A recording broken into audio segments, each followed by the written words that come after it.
Hey everyone, this is Jake, and today we are quickly going to be talking with a Rearm Miya, and we're going to do some overview of her skills and my thoughts on her after using in some areas within PvE, as well as testing her out within PvP.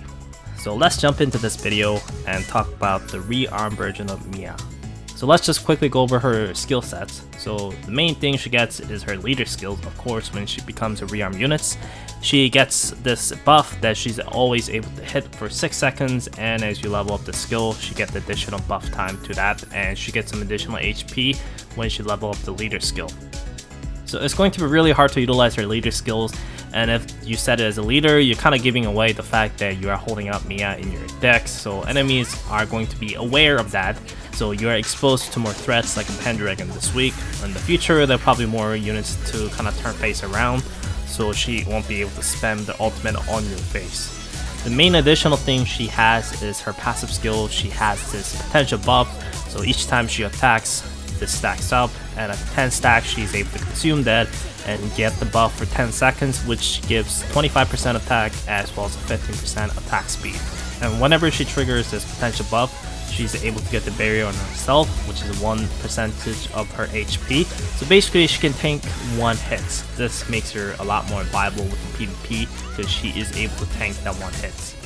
The main dish for her skill set is her ultimate skill. She's able to stack her passive to the maximum stack, so she's able to get the full attack buff as well as attack speed buff, and she's able to cast her skills faster than her SR version, and she's able to do more damage. I tried many different setups when it comes to her gear options, but I think Mei's cooldown set is just no brainer. It's just the fact that you probably want to use Mei's cooldown set in different character for a lot of situations depending on the ban list and the units that you'll be using that week. So that's one downside. You don't have a lot of Mei's cooldown set, so if you want to use different sets, you really have to reconsider using Miya. But if you have a Mei's cooldown set Miya, she can spam skills pretty decent rates and it will pay out pretty well. For her PB usage, I think it's going to be really hard to utilize her in a lot of places, because like I said, to utilize her passive skill, you kind of need to get the kills to reduce the cooldown of her ultimate skill. If you just kind of spam her ultimate skill in normal way without stacking up the passive kills to reduce the cooldown time, the DPS isn't that great, but in the situation where you can get some kills and able to spam second ultimates or even third, that her DPS is going to start jumping pretty high and able to stack up a lot of damage. So it's going to be really crucial to kind of be in the area where she can face a lot of different trash enemies to get some kills with her ultimate skill. The places like that is pretty much the Shadow Hall. Some areas within Challenge Dungeon I can see her being viable, or maybe in the future if there is a wave move coming, I think she could be also really viable in that section. But as of right now, yeah, Shadow Hall is pretty much the only place where she'll be viable as a PvE unit, and it's pretty fun to use. It's pretty fun to use. Some of the situation I got in where she just pushed enemies back and Orca just gets into the ship and finished it off with her ultimate skill. It's pretty fun to see, honestly. So it's pretty fun units for PvE, it's just I don't think it's really a meta unit. But when there's a lot of enemies, I can see her being a totally crazy good meta unit for sure. For PvP is her main usage most likely. You are going to be using her a lot in PvP if you are planning to use her. And she is definitely much better unit than what she was with the SR version. And honestly, I think she's much better right now than when she was up as SR units. So it is pretty fun to use her, and the potential she has is actually pretty good. If you fight against a ship that's not tanky, she can actually blow up the ship pretty well, and depending on the buff stacks as well as the debuff that you cast, you can do a lot of crazy damage to the enemies. Within PvP this week at least, seems like if she casts the ultimates, the enemies are pretty much gone and you can just keep on stacking the kills, because once you kill a bunch of enemies with her ultimate skill, it's going to be having shorter cooldown time, and once the Miya's second ultimate comes in, most likely your ship will just get blown up. The main downside she has is she's a very squishy unit, so she can lose HP by a lot of different skills.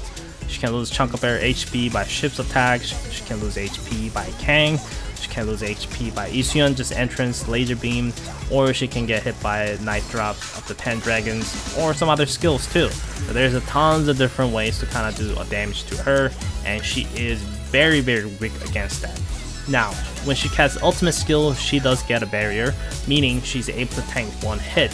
So if you're not playing smart, you most likely won't be able to kill her and she'll be spamming the laser beam in your face and you'll be gone. There's a tons of way to kind of stop her as well.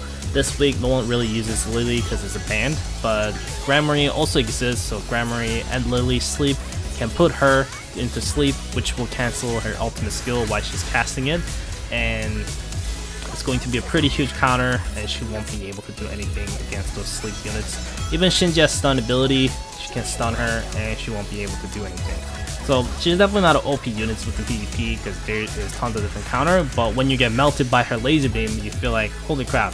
My final thought on Miya is that she is very cool rearm units. I can definitely see the developers are going farther and farther and trying to up the quality of the rearm units as much as they can. So compared to what you had at the beginning, like a Sniper Shaolin, and if you compare with the Miya right now, additional effects as well as the skill animations, as well as the art quality and everything seems to be going really high up compared to the previous version they had before it turned into rearm units. So I'm glad they're taking this direction, and instead of releasing like 3-4 units per batch, they kind of stick with the 1 rearm units per month. So it's going to be easier for people to kind of save up and just skip something, then invest into this units instead.